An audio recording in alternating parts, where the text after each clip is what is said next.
बिस्मिल्लाहिर्रहमानिर्रहीम। अस्सलाम वालेकुम dear students of class 10th। आज का हमारा लेक्चर चैप्टर नंबर 13 बायोकेमिस्ट्री में न्यूक्लिक एसिड्स से मुताल्लिक है। तो टॉपिक जो है वो है न्यूक्लिक एसिड्स। और न्यूक्लिक एसिड्स हम इनको इसलिए कहते हैं क्योंकि इनकी जो प्रेजेंस होती है वो सेल के न्यूक्लियस में होती है। तो दे आर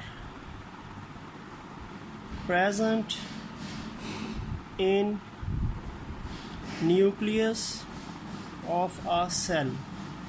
सेल के न्यूक्लियस में इनकी प्रेजेंस है तो इस वजह से इनको हम न्यूक्लिक कहते हैं। और एसिड इसलिए क्योंकि इनकी पीएच ज़ाहिर बात है 7 से लेस होगी, तो पीएच 7 से लेस होती है तो ये एसिड है। और न्यूक्लियस में प्रेजेंस की वजह से इनको न्यूक्लिक कहते हैं, ख़ास तौर पे जो डीएनए इनके अंदर एक आता है। ठीक है, तो न्यूक्लिक एसिड जो है ज़ाहिर बात है ये भी बायोलॉजिकल मॉलिक्यूल है, just like protein, carbohydrates, lipids. ठीक है, और इस बायोलॉजिकल मॉलिक्यूल में नाइट्रोजन कंटेनिंग बेसिकली ये बायोलॉजिकल मॉलिक्यूल है।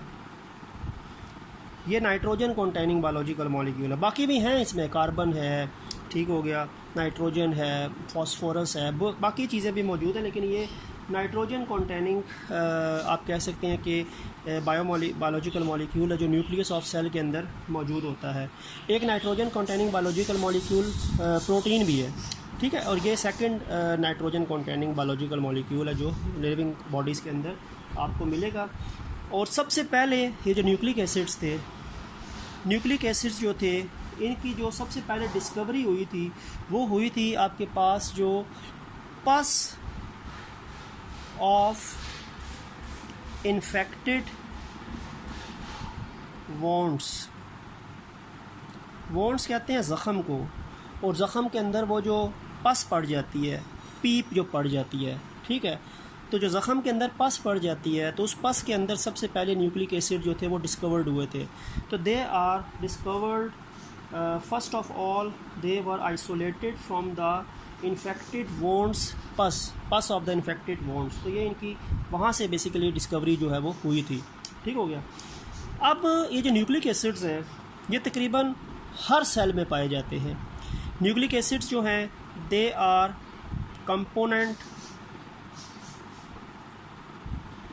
Of each living cell. ये हर लिविंग सेल का कंपोनेंट है। आपको हर लिविंग सेल के अंदर जो है वो मिलेंगे, क्या मिलेंगे? न्यूक्लिक एसिड्स मिलेंगे। ठीक है, और अगर मैं बात करता हूँ न्यूक्लिक एसिड्स की तो इसकी जो यूनिट्स होती है उनको हम क्या कहते हैं?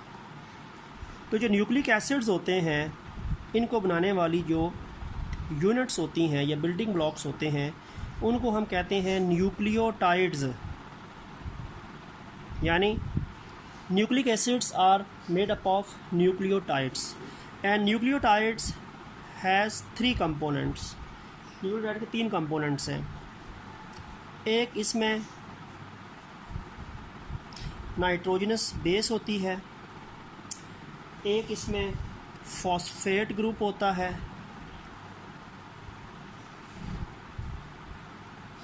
और एक इसमें पेंटोज शुगर होती है, 5 कार्बन शुगर।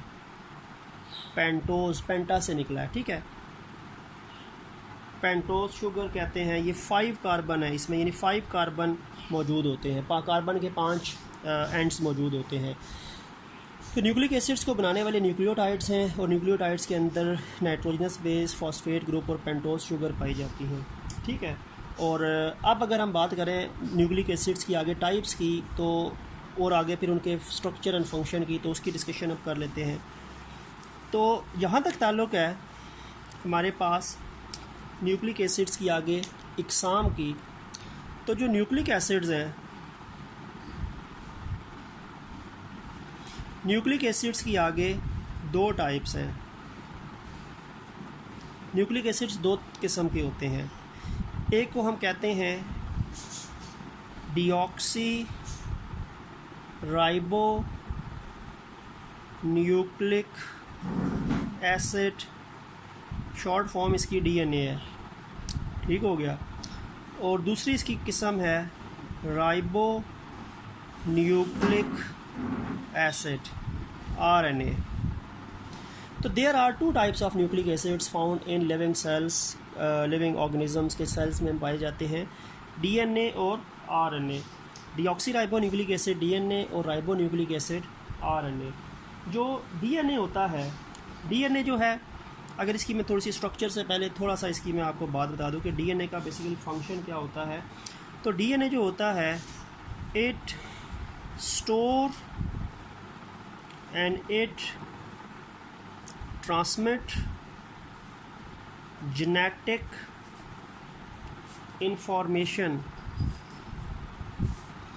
ये जेनेटिक इंफॉर्मेशन इसमें स्टोर होती है और ये उसको ट्रांसमिट भी करता है नेक्स्ट जनरेशन में, ठीक है। तो जेनेटिक इन्फॉर्मेशन जो होती है उसका स्टोरेज और ट्रांसमिशन का काम जो होता है वो DNA का होता है। इस इन्फॉर्मेशन को लेके एक पूरा का पूरा ऑर्गेनिज़म जो होता है वो डेवलप होता है, ठीक है। और जैसे कि एक सिंगल जब लिविंग थिंग प्रोड्यूस होता है तो एक सिंगल सेल जाइगोट से उसकी जब फॉर्मेशन स्टार्ट होती है तो जाइगोट के अंदर DNA मौजूद होता है, उसके सेल के न्यूक्लियस में DNA मौजूद है।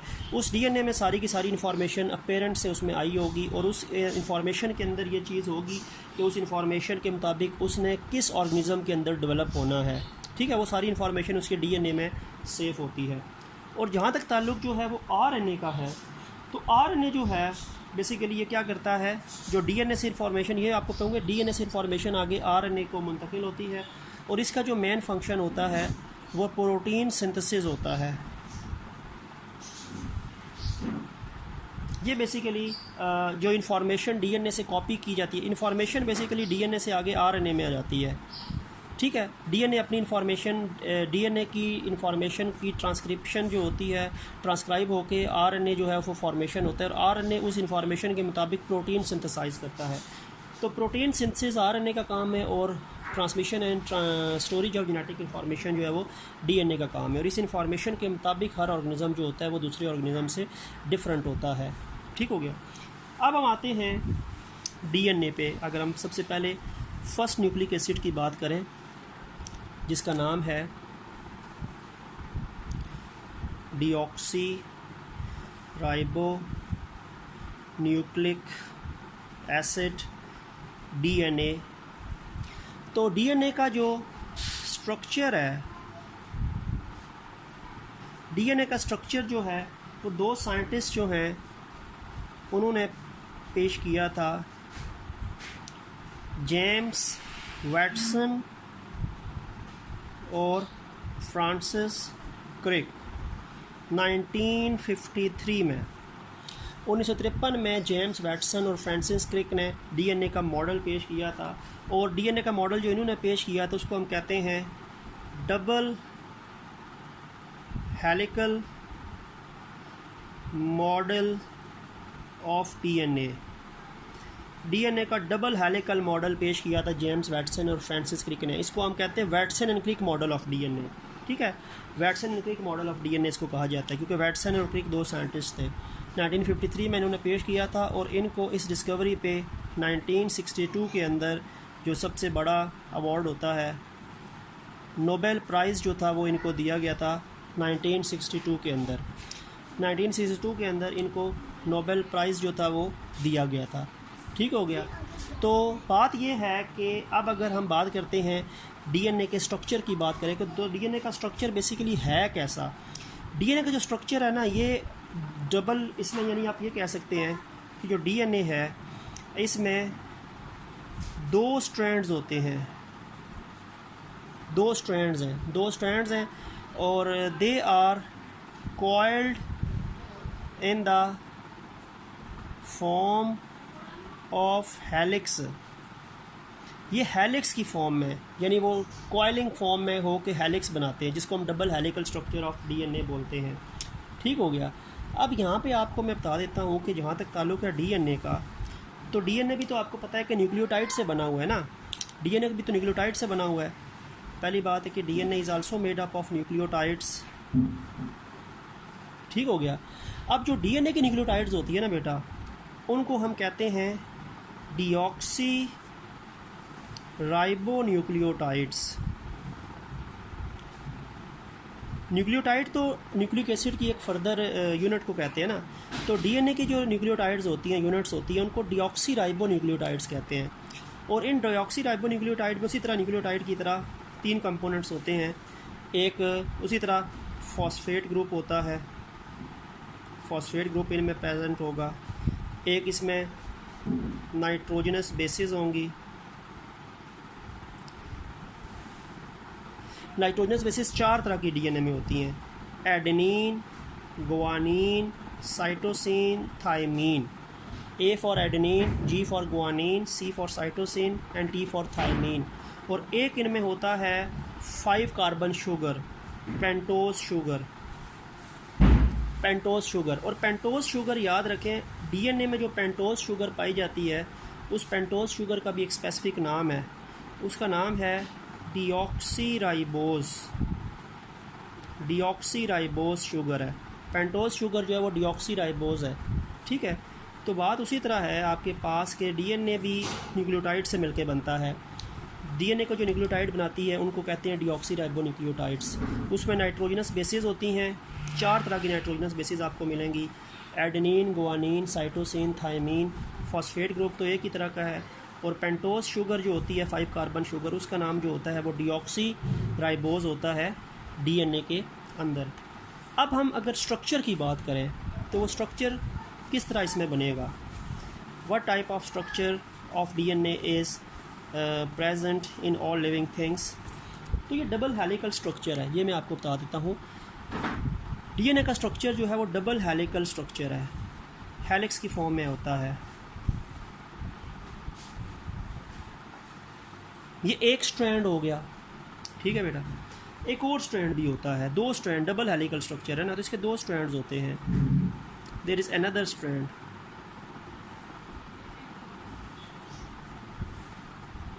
ये दूसरा स्ट्रैंड हो गया। 2 स्ट्रैंड्स है ना डीएनए के, ये फर्स्ट स्ट्रैंड हो गया या सेकंड स्ट्रैंड हो गया। मैं लिखता हूँ this is the first strand, और ये हो गया सेकंड स्ट्रैंड। 2 स्ट्रैंड्स हो गए हैं, ठीक है। 2 स्ट्रैंड्स होते हैं डीएनए में। अब ये जो स्ट्रैंड्स हैं ना आपके पास, ये जो बने हुए हैं फर्स्ट एंड सेकंड स्ट्रैंड जो हैं, ये किस चीज़ से मिलके बने हुए हैं, इनकी कंपोजिशन क्या है, which make the sides of the strand. जो साइडें हैं, इनकी जो साइडें हैं ये बनी होती हैं शुगर की, वही जो 5 कार्बन शुगर है जिसका नाम क्या था, डीऑक्सीराइबोस, प्लस फॉस्फेट ग्रुप। तो यानी आप ये कह सकते हैं कि जो डीएनए के स्ट्रैंड्स हैं, इनकी जो साइड्स हैं, ये वाली साइड और ये वाली साइड को बनाता है शुगर और फॉस्फेट। इसीलिए हम कहते हैं शुगर फॉस्फेट बैकबोन, ठीक है। ये शुगर फॉस्फेट बैकबोन कहलाता है, शुगर फॉस्फेट बैकबोन।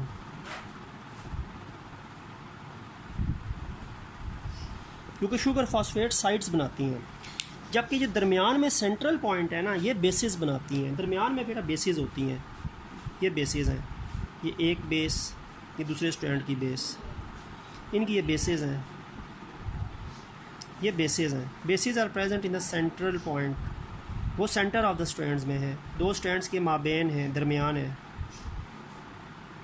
ये बेसिस की जगह है। बेसिस दरमियान में है, साइड्स वाला हिस्सा शुगर और फॉस्फेट बना रहा है। जैसे कि लैडर होती है ना, सीढ़ी की जो साइड्स होती हैं वो जैसे शुगर फॉस्फेट की बनी, और दरमियान में जो स्टेप्स होते हैं वो नाइट्रोजनस बेसिस से बने हुए। अब इसलिए अगर मैं आपको बताता हूँ कि ये बेसिस हैं, अगर एक स्ट्रैंड के एक साइड पे एडेनिन है ना, तो दूसरे स्ट्रैंड में थायमीन होगी। यानी ये होता है ए और टी का बॉन्ड होता है, ए और टी आपस में लिंक करती हैं, टी और ए यानी, और सी और जी का लिंक होता है, या जी या सी का होता है। ए और टी के दरमियान डबल बॉन्ड होता है, सी और जी के दरमियान ट्रिपल बॉन्ड होता है, ये लिंकेज होता है, ठीक है। तो यानी ये आपके पास सीक्वेंस होता है बेसिस का। एक स्ट्रैंड की अगर एडेनिन है तो दूसरे स्ट्रैंड की थायमीन है, या अगर थायमीन है तो एडेनिन है। अगर एक स्ट्रैंड की साइटोसिन है तो दूसरे स्ट्रैंड में गुआनिन आपस में लिंक होगी, या गुआनिन है तो साइटोसिन है। ए और टी में डबल बॉन्ड होता है, सी और जी में ट्रिपल बॉन्ड होता है। और ये बॉन्डिंग कौन सी होती है, ये बॉन्डिंग बेटा हाइड्रोजन बॉन्डिंग होती है, ये हाइड्रोजन बॉन्ड होता है, हाइड्रोजन बॉन्ड। तो अगर यहाँ पे ए है तो यहाँ पे टी है, अगर यहाँ पे टी होगा तो यहाँ पे ए होगा, ठीक हो गया। अगर यहाँ पे लेट्स सपोज सी है तो यहाँ पे जी होगा, अगर यहाँ पे जी है तो यहाँ पे सी होगा, यहाँ पे टी है तो यहाँ पे ए होगा, यहाँ पे ए है तो यहाँ पे टी होगा, टी है तो ए होगा, सी है तो जी होगा, जी है तो सी होगा, फिर सी है तो फिर जी होगा।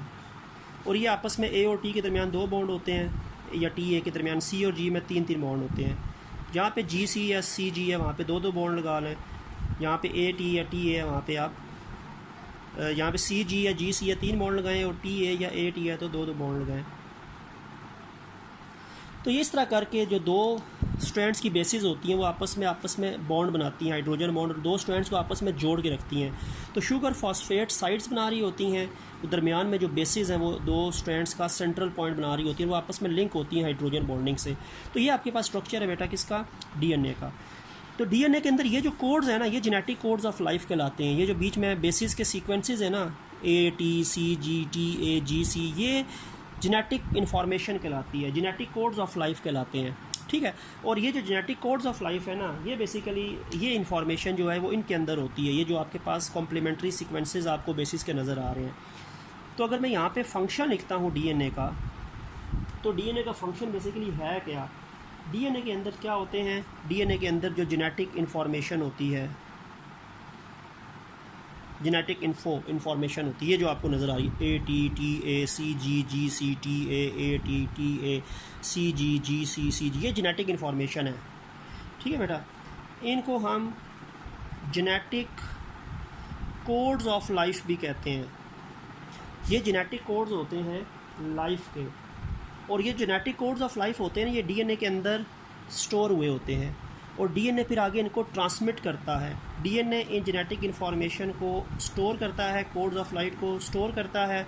उसके बाद जब प्रोटीन सिंथेसिस की बारी आती है तो इस इन्फॉर्मेशन को आगे ट्रांसमिट करेगा, और ट्रांसमिट करने के बाद इस इन्फॉर्मेशन से आगे जो होगा, इस इन्फॉर्मेशन को ट्रांसमिशन के बाद इस इन्फॉर्मेशन को आगे यूज़ किया जाएगा, इसको यूज़ किया जाएगा टू मेक अ प्रोटीन।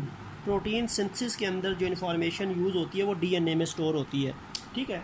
तो बात ये है कि ये जो 2 स्ट्रैंड्स आपस में हेल्ड होते हैं वो नाइट्रोजनस बेसिस के दरमियान जो हाइड्रोजन बॉन्डिंग उनकी वजह से होते हैं, और ये जो नाइट्रोजनस बेसिस का सीक्वेंस होता है, ये जेनेटिक इन्फॉर्मेशन, ये जेनेटिक कोड्स ऑफ लाइफ कहलाते हैं।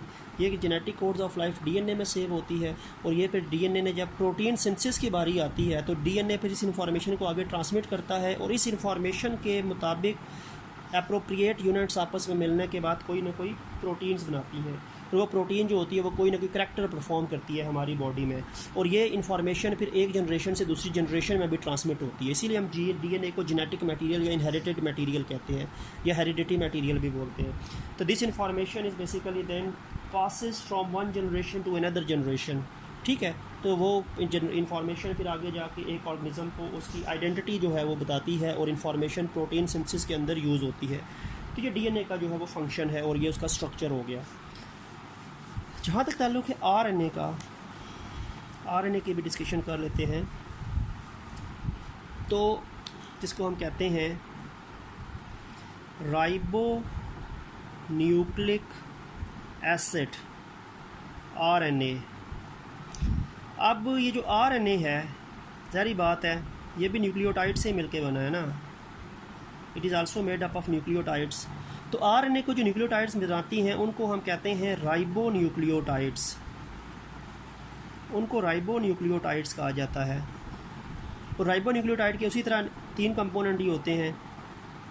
एक 5 कार्बन शुगर होती है, पेंटोज शुगर। तो 5 कार्बन शुगर का डीएनए में नाम डीऑक्सीराइबोस था, आरएनए में उस शुगर का नाम होगा राइबोस, राइबोस शुगर, वहाँ पे वो डीऑक्सीराइबोस थी। उसी तरह इसमें फॉस्फेट ग्रुप होगा जैसे होता है, और उसी तरह इसमें नाइट्रोजनस बेसिस होती हैं। लेकिन नाइट्रोजनस बेसिस इसमें होती हैं एडेनिन, गुआनिन, साइटोसिन और यूरेसिल। इसमें थाइमीन नहीं होती, इसमें यूरेसिल होती है। उसमें डीएनए में ए भी है, सी भी है, जी भी है और टी है, लेकिन इसमें टी नहीं है, यू है, यूरेसिल है। तो uracil is a 4th nitrogenous base in RNA in replacement of thymine. इसमें एडेनिन, साइटोसिन, गुआनिन और यूरेसिल है। इसमें ए और टी नहीं है, ए और यू का बॉन्ड बनता है। इसका इस लिहाज से इसमें ए और यू का लिंकेज बनेगा या यू और ए का बनेगा, और सी और जी का तो वैसे ही बनेगा। ठीक है, सी और जी का तो बनेगा ही बनेगा, ट्रिपल बॉन्ड बनेगा, हाइड्रोजन बॉन्ड। लेकिन इसमें ए और टी नहीं होगा क्योंकि इसमें यूरेसिल है, ए और यू होगा या यू या ए होगा। ठीक है, अब ये तो इसका एक तरह से कंपोजिशन हो गई। अब अगर इसके स्ट्रक्चर की बात करें तो जो आरएनए है इसका जो इसके अंदर सिंगल स्ट्रैंड होता है, एक स्ट्रैंड होता है, दो स्ट्रैंड नहीं होते डीएनए की तरह। ठीक है, जैसे मैं यहाँ पे एक आरएनए बना देता हूँ, एक स्ट्रैंड बना देता हूँ, this is a single strand. और अगर ये कॉयल होगा तो एक ही स्ट्रैंड वापस आके अपने साथ बॉन्डिंग करेगा, एक ही स्ट्रैंड है। और वही चीज़ है इसमें, ये जो साइड्स हैं ये शुगर और फॉस्फेट से बनी हुई हैं, और बेसिस जो हैं वो इसमें ये दरमियान में होती हैं। Bases are present in the center. और ये देखिए एक ही स्टैंड मुड़ के दोबारा आ रहा है, मैंने दो अलग अलग नहीं किए, एक ही स्टैंड को वापस मुड़ा के वापस अपनी जगह पे कॉयल करके लेके आ रहा हूँ। ये साइड वही है, शुगर और फॉस्फेट से बनी हुई है, और ये हिस्सा क्या है, बेसिस का बना हुआ है। इसमें वही बात है, अगर मैं यहाँ पे कॉइलिंग अपने दरमियान ही हो रही है, बॉन्डिंग इसमें अपने स्टैंड की अपने स्टैंड से बॉन्डिंग है। अगर ए है ना तो दूसरा यू होगा, सी है तो जी वैसे ही होगा, यू है तो ए होगा, सी है तो जी होगा, और ए और यू में डबल बॉन्ड होगा, सी और जी में ट्रिपल बॉन्ड होंगे।